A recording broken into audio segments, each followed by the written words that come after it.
Andrés Manuel López Obrador resultó ser un fracaso. El presidente con mejor aprobación a nivel mundial es un fracaso presidencial porque no ha logrado cumplir con las expectativas de la oposición.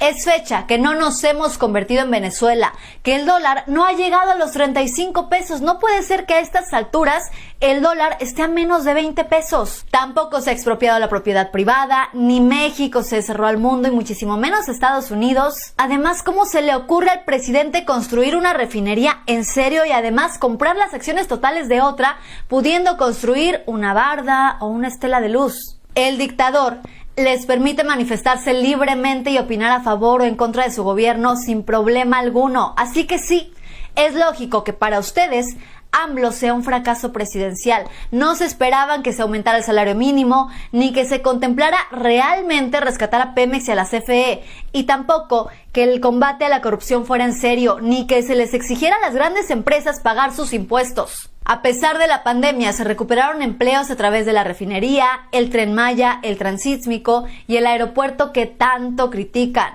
Y bueno, en definitiva, AMLO es un fracaso presidencial porque es el único presidente de los últimos tiempos del que los mexicanos nos podemos sentir orgullosos, y eso no estaba dentro de sus expectativas.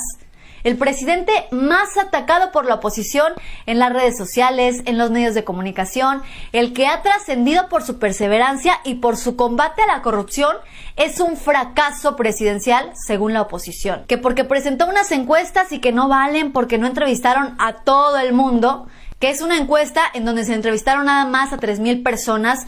Pero para ellos sí fue válida una encuesta a 1,300 personas en donde Ricardo Anaya vencía a López Obrador rumbo a la presidencia del 2018.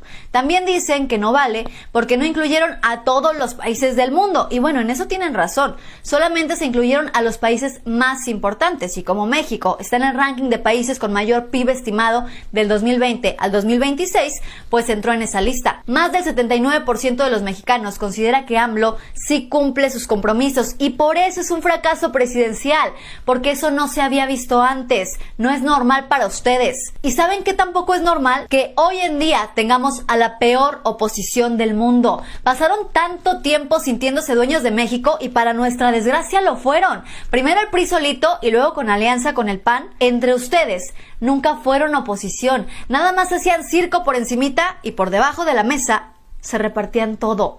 Por eso es que ahora no tienen ni la menor idea de cómo ser una verdadera oposición. Saquearon al país y hoy nadie confía en ustedes, ni en el PRI, ni en el PAN, y muchísimo menos en el PRD. Hoy AMLO es un fracaso presidencial, porque fracasó siendo un presidente de la calaña del PRIAN, porque no es como la oposición esperaba que fuera, porque no cedió ante sus chantajes, fracasó y no promovió los gasolinazos, fracasó para ustedes porque le está devolviendo al pueblo lo robado, porque no piensa que las pensiones para los adultos mayores sean un desperdicio. Fracasó según ustedes porque no es cómplice de corruptos, porque eligió la austeridad. Fracasó porque se niega a entregar los recursos nacionales a empresas extranjeras. Fracasó porque da la cara todos los días. Y si para ustedes está mal que el presidente trabaje para el pueblo y no nada más para el beneficio de unos cuantos, entonces saben que sí, AMLO es un fracaso presidencial.